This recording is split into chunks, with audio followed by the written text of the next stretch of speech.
Estamos con Gonzalo Celorio, director de la Academia Mexicana de la Lengua, y con Renato García González, colaborador recurrente de la revista, para hablar del Diccionario de Mexicanismos Propios y Compartidos. Muchas gracias por su tiempo. Creo que la mayoría de nosotros en la comunidad lingüística y en la comunidad de letras en México hemos recibido con buen talante la publicación de un nuevo diccionario de mexicanismos propios y compartidos de la Academia Mexicana de la Lengua. Y bueno, como pensando quizá en un público que no sea de la comunidad y eso, pues nos hacíamos algunas preguntas que sin duda creo que podemos hacértelas a ti. Será algo bueno escuchar qué tienes para decirnos al respecto. Una de las primeras preguntas que creo que incluso yo hace años tenía, ¿qué es un mexicanismo en el contexto de la lengua española? Y en ese sentido, ¿qué podemos, digamos, cuando hablamos de mexicanismos también, qué comunidad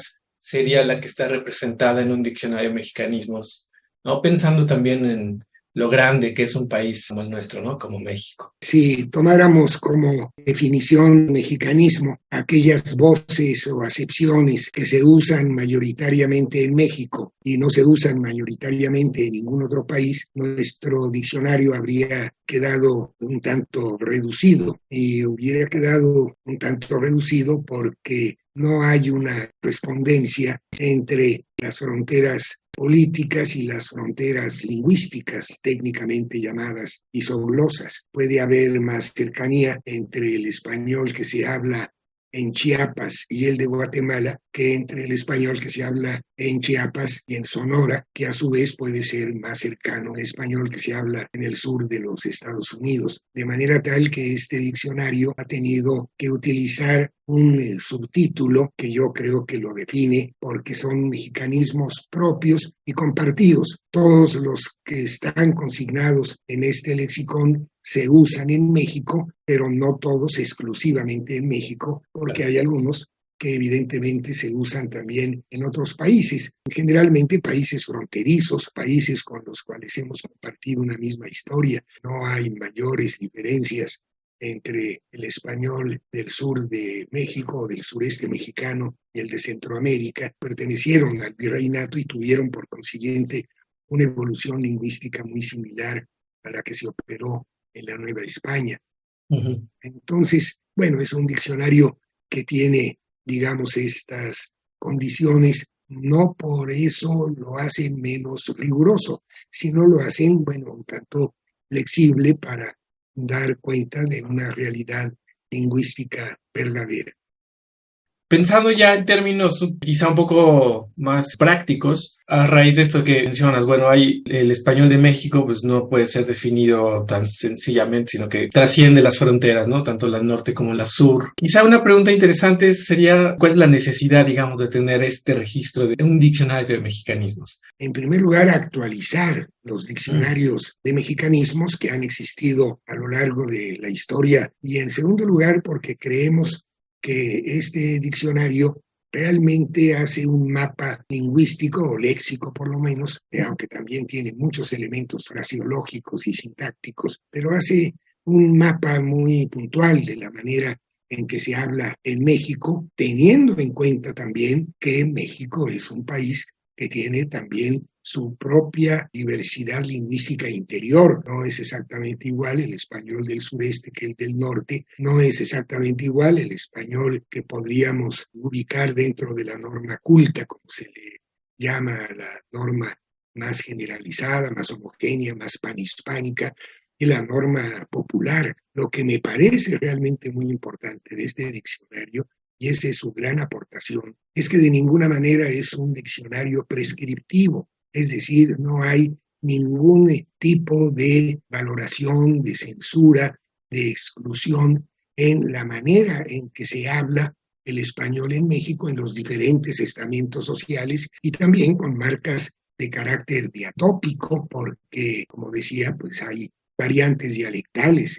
La lengua es un organismo vivo que muy difícilmente se puede encasillar ni en el tiempo, ni en el espacio, ni en los estamentos sociales. La verdad es que es algo que está fluctuando, palpitando continuamente, y en ese sentido, bueno, pues hay muchas maneras diferentes de concretar la lengua, que no es la lengua más que una abstracción, que es la suma de las diferentes maneras en que la lengua se realiza en los diferentes ámbitos donde se habla. El diccionario a mí me parece realmente muy interesante porque tiene de todas maneras marcas de carácter geográfico y marcas de carácter pragmático. De carácter geográfico porque hay voces que se usan en el noroeste de México y hay voces que se usan en el sureste y que son distintas.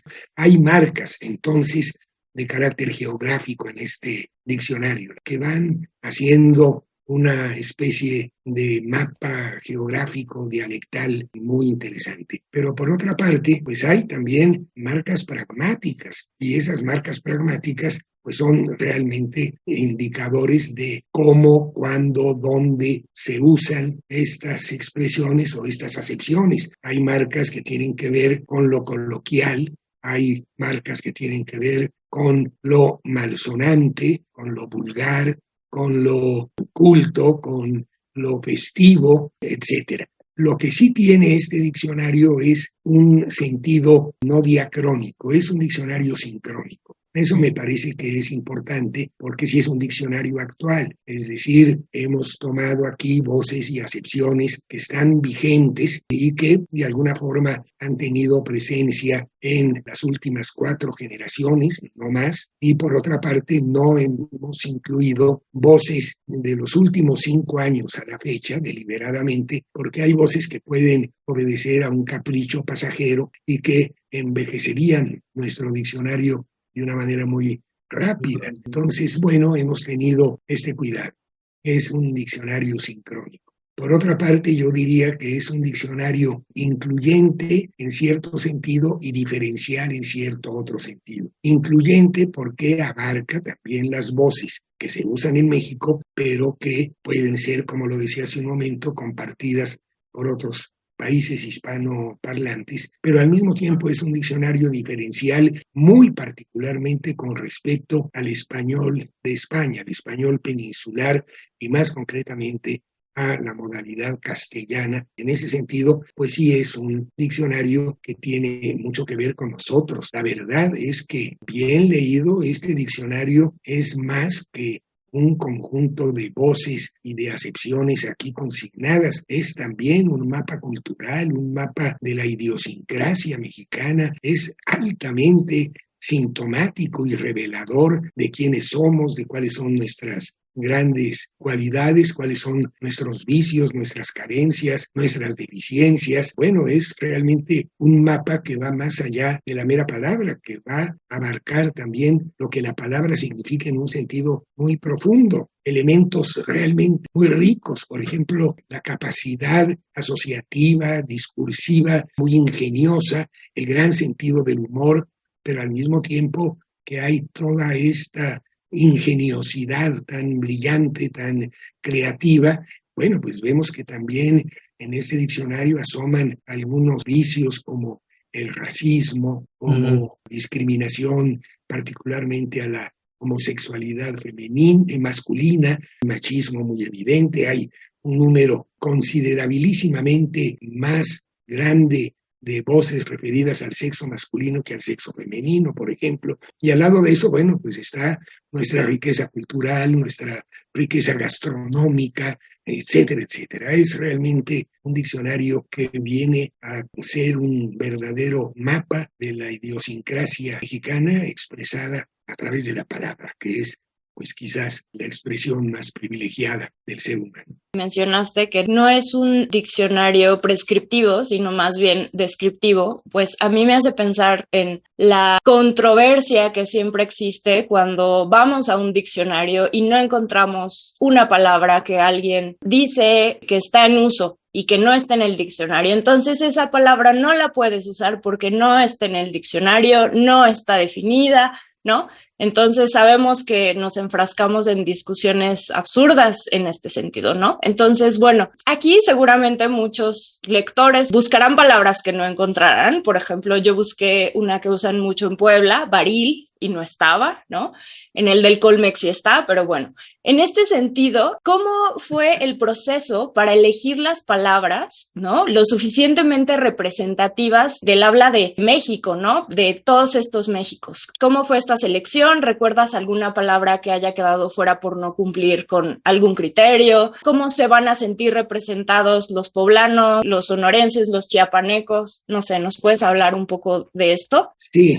Bueno, empiezo por hablar un poco del génesis de este diccionario. Me parece que es importante porque es un diccionario, en primer lugar, institucional. Es decir, no es un diccionario de autor como los diccionarios o muchos de los diccionarios anteriores. El diccionario de Joaquín García y Casbarceta de finales del siglo XIX, que es un diccionario de mexicanismos contrastivo con el español de España. Después, bueno, hay otro diccionario del 59, también de autor muy importante, que es el de Francisco Javier Santamaría, un tabasqueño que hizo una obra lexicográfica que sigue siendo realmente muy importante, sobre todo para su tiempo. Después hubo otro diccionario de autor, que es el Diccionario Breve de Mexicanismos de Guido Gómez de Silva, pero estos diccionarios de autor eran diccionarios limitados, porque era difícil que un solo autor pudiera realmente dar cuenta de la gran riqueza y de la gran diversidad que existe dentro del español de México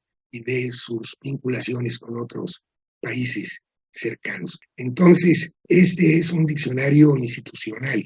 No es el primer diccionario institucional, tiene un antecedente inmediato. Es la primera versión del Diccionario de Mexicanismos, también publicado en el año 2010 por la Academia Mexicana de la Lengua, pero ahora la Comisión de Lexicografía se enriqueció muchísimo con una actividad constante, con la inclusión de varios académicos de número que representan, por otra parte, diferentes especialidades. Hay desde latinistas hasta aguatlatos, historiadores, filólogos, etcétera. Por otra parte, contamos también con la contribución de un muy buen número de estudiantes que están haciendo su servicio social en la academia y que son egresados de las carreras de lingüística y de literatura de diferentes universidades y que hemos ido formando a lo largo de los años y que ahora ya forman parte de una masa crítica realmente muy calificada, la mayoría de ellos ya con estudios de posgrado, si no es que ya con grados de doctor, que contribuyen en esta comisión, pero también muy importante fue la consulta permanente a nuestros académicos correspondientes, muchísimos estados de la República que pudieron sancionar la vigencia, la vitalidad, la pertinencia de tal o cual voz. De manera tal que es un diccionario que en primer lugar partió de un corpus muy amplio, de un tesoro de mexicanismos que implica la reunión de cerca de 80 y tantos diccionarios de mexicanismos que se han elaborado a lo largo de la historia y que sirvieron de base para esta elaboración. Por otra parte, habría que tomar en cuenta que en el Diccionario de la Lengua Española, en el que participan todas las academias, pues hay un número considerable de voces que tienen la marca mexicanismos. Por otro lado, también tenemos el gran Diccionario de Americanismos que hemos elaborado entre todas las academias de la Asociación de Academias de la Lengua Española, de las 23 academias, y ahí pues hay muchas voces que tienen la marca de México. Este diccionario, por otro lado, se diferencia del Colegio de México porque el del Colegio de México no es un diccionario diferencial totalmente, es decir, es un diccionario del español general, no de aquello que se usa exclusivamente en México o se comparte con algunos países muy cercanos. Es decir, nosotros no tenemos registrada la palabra mesa, ni la palabra silla, ni la palabra casa, porque eso pertenece al español general. No hay voces aquí que pertenezcan al español general, son voces que pertenecen al español de México y eso ya dio una criba realmente muy, muy importante, ¿no? No sé si la voz que decías de Puebla sea realmente exclusiva de esa zona, porque muchas veces pensamos que una voz es propia de México cuando es del español general y entonces pues nos sentimos frustrados porque la sentíamos muy nuestra. Y ocurre también al revés. Pienso, por ejemplo, en mexicanismos cultos, porque ese no es un diccionario nada más de voces populares, ¿no? También hay mexicanismos cultos. La palabra parteaguas, por ejemplo, es una palabra mexicana, no se usa en ninguna otra parte del mundo hispanoparlante y se usa en el discurso culto. O la palabra cooptar, con el valor no muy positivo, ejercer alguna presión no muy legítima para que alguien actúe a favor de una causa que no es totalmente legítima. Hay muchas voces, por ejemplo, de la corrupción en México que tienen manifestaciones populares, pero hay otras que tienen una manifestación culta como es el verbo cooptar, por ejemplo, ¿no? Bueno, pues ese fue un poco el proceso y una selección.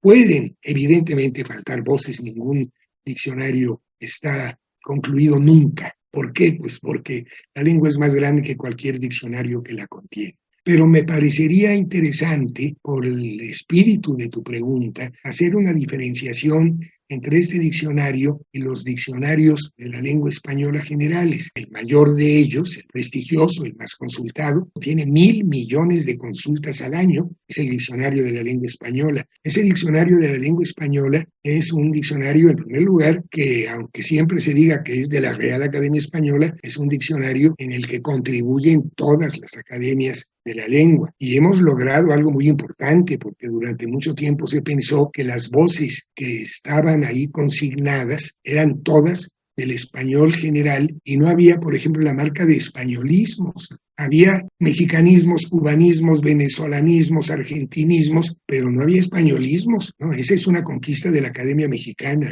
que exigimos que hubiera españolismos para aquellas, o esa marca, para aquellas acepciones o aquellas voces que solamente se usan en España. La voz gilipollas, bueno, pues es un españolismo y ya está marcada como españolismo. La voz currar por trabajar es un españolismo que ya está marcado como tal. La voz mogollón, que significa mucho, pues ya está marcada. Hay otros españolismos que todavía no están marcados como tales. Por ejemplo, la palabra piso con valor de departamento y no de suelo es un españolismo que todavía no está marcado porque Guyen, que a lo mejor también se usa en el cono sur. Bueno, en fin, es todo un proceso constante. Pero ese diccionario tiende a la norma culta. ¿Por qué? Porque la norma culta es la más homogénea, mientras que las normas populares pues tienen una variante dialectal mucho mayor, ¿no? No había ninguna diferencia realmente significativa entre el español que usaba Jorge Luis Borges, Dámaso Alonso y Alfonso Reyes. Pues se hablaban exactamente igual. La diferencia, en cambio, entre el de Alfonso Reyes y un cargador de la Merced,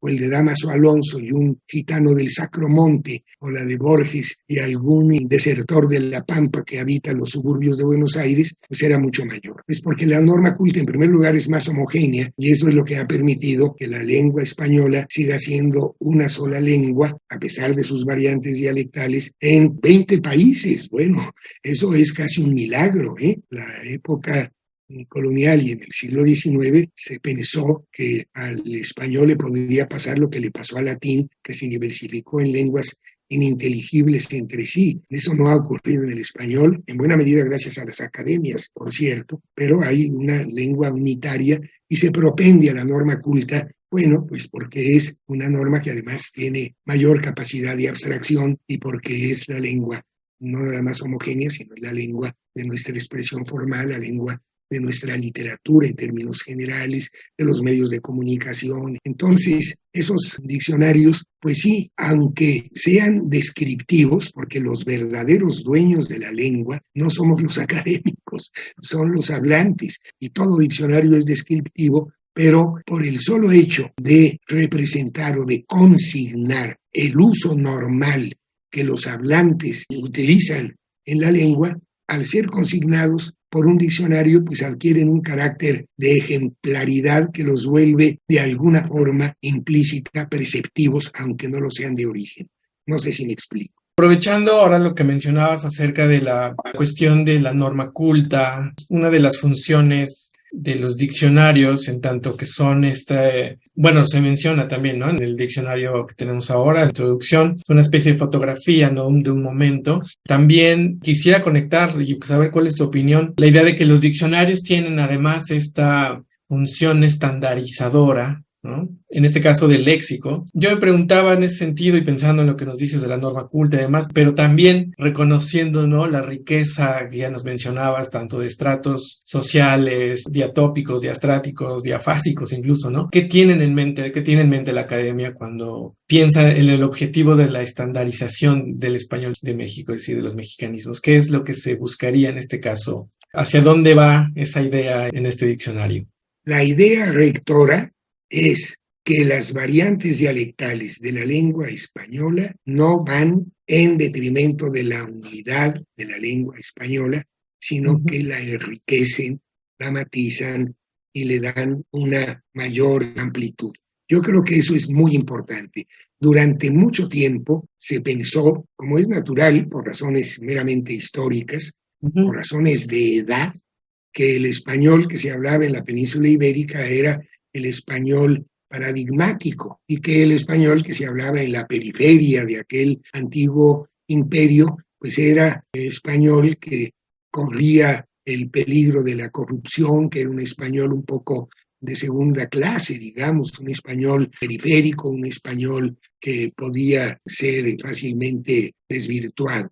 En el año de 1951 se hizo en México el primer congreso de todas las academias de la lengua española, y esto fue realmente muy importante porque en ese año de 1951 España, que fue invitada obviamente, no asistió al Congreso porque se lo impidió Franco. No pudieron venir los académicos españoles por una vieja diatriba, no tan vieja, pero lo que sucede es que en el año de 1941, 10 años antes, Franco, a través del Ministerio de Educación de España, obligó a la Real Academia Española a poner a votación las sillas que habían quedado vacantes por 6 exiliados españoles que tuvieron que salir de España por motivos políticos después de la Guerra Civil. Estos 6 académicos eran muy ilustres: Tomás Navarro Tomás, Enrique Díez Canedo, Niceto Alcalá Zamora, Salvador de Madariaga, Blas Cabrera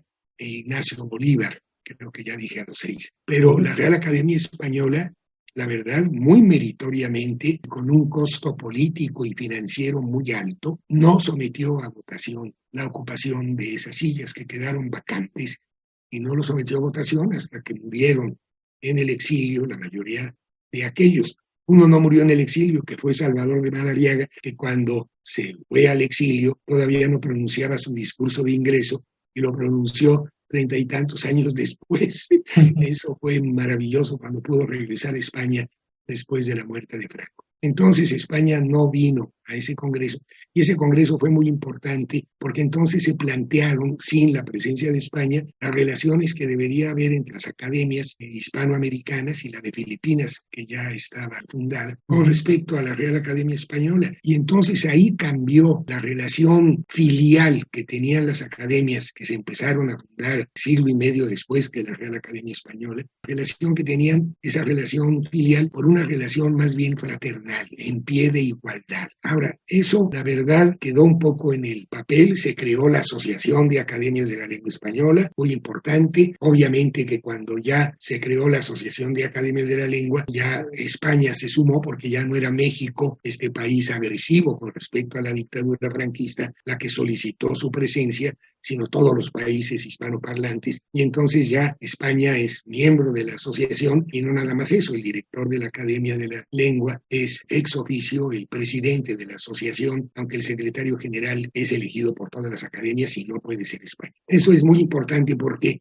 entonces los trabajos de las academias ya son trabajos de conjunto. Realmente, a lo largo de medio siglo, se hizo un trabajo de posicionamiento de las diferentes modalidades lingüísticas hispanoparlantes en el ámbito de la lengua. Pero no es sino a partir del año 2000, precisamente con el inicio del siglo XXI, cuando las obras panhispánicas tienen un valor realmente muy importante, porque es la primera vez que se plantea con el Diccionario Panhispánico de Dudas una idea fundamental, que la norma no la establece ningún país hispanoparlante, que la norma es plural, que la norma es policéntrica y que tanta validez tiene el español que se habla en España como el español que se habla en México, o el que se habla en las Antillas, o el que se habla en el Cono Sur o en la región andina. Eso me parece que es realmente importantísimo. Es como un retorno de las carabelas. Es algo muy importante. Y las obras que se han publicado a partir de entonces tienen un carácter panhispánico. Es el Diccionario Panhispánico de Dudas, es la nueva gramática de la lengua española, es la ortografía razonada de la lengua española. Ahora estamos trabajando en el Diccionario Histórico de la lengua española. En fin, y todas esas obras están elaboradas con el concurso de todas las academias, en donde, por motivos pragmáticos, pero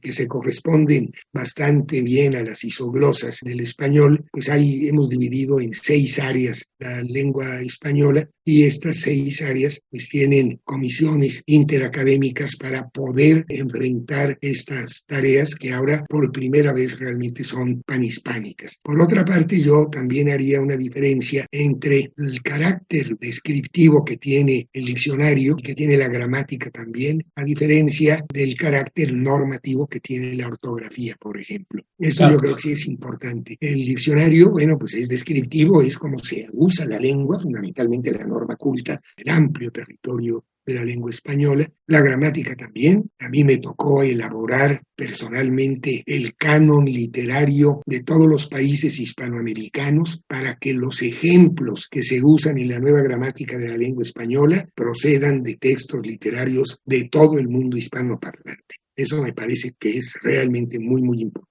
Antes los ejemplos eran siempre de Unamuno o de Azorín, un poco de acuerdo con la vieja historia del diccionario de autoridades del siglo XVIII, que fue el primer diccionario, y ahora no. Ahora lo mismo está citado Carlos Fuentes que Vargas Llosa, que José Donoso, que Jorge Edwards, o que Lezama Lima, o que Cabrera Infante. Esto me parece muy importante. La ortografía no. ¿Por qué? Porque la ortografía, aunque esta nueva edición es razonada, se dice por qué, no nada más se dice cómo, pero de todas maneras se sigue diciendo cómo con un criterio autoritario, porque eso es lo que espera el usuario. El usuario no le interesa que le digan tanto por qué, sino que le digan si eso se escribe con B o con V, si se escribe con H o sin H, si se escribe con C o con Z, ya que se lo digan. De todas maneras, no pudimos en todos los aspectos de la ortografía tener un absoluto consenso. No debería haber nada potestativo en esa ortografía, y sí hay algunos elementos potestativos.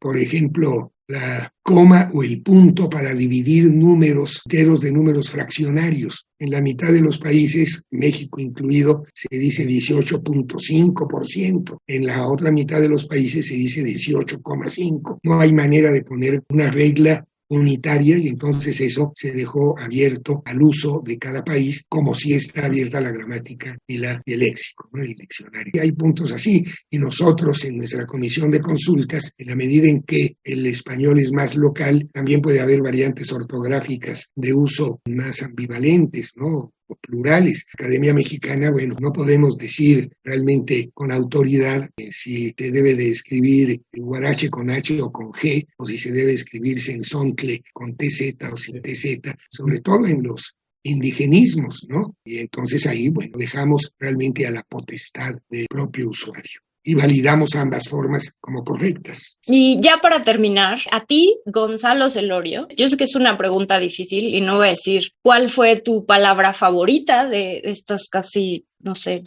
más de 10,000 voces, pero ¿qué palabra te gustó mucho que se incluyera o que piensas que caracteriza de una manera particular el español de México? ¿Se te ocurre alguna palabra que Mira, te más guste, que una que te palabra, fascine? veo la riqueza enorme que hay en derivaciones verbales, que me parece de una riqueza verdaderamente extraordinaria. Si tú abres el diccionario en el verbo dar, por ejemplo, bueno, es que es una maravilla. dar el avión, dar para sus chescos, dar las nalgas, dar para sus chuchulucos. Bueno, es que es de una riqueza, hay 40 formas de dar o echar los canes, echar los perros, echar la hueva, caer el teatrito, por ejemplo, o dar el avión. Bueno, es que son voces, son construcciones más bien verbales, verdaderamente de un ingenio y de una riqueza que me conmueven mucho más que una palabra en particular. La capacidad asociativa, discursiva, metafórica de un gran ingenio, de un gran humor, de una gran eficacia comunicativa y de una gran creatividad. Esas son quizás las aportaciones que a mí más me gustan de este diccionario, que ya lindan obviamente con lo fraseológico, ¿no? Bueno, pues muchas gracias y esperamos que todos nuestros lectores y los que están viendo este video pues se asomen por este nuevo diccionario, aprendan nuevas palabras y empiecen también a usar otras que no hayan conocido antes. Algo con eso me gustaría concluir, porque es la conclusión de todo lo que estaba diciendo antes, es que ahora con este diccionario podemos realmente sentirnos en pie de igualdad con respecto a cualquier otra modalidad lingüística del español. Y esto le da a este diccionario una dimensión identitaria de la que debemos sentirnos muy orgullosos.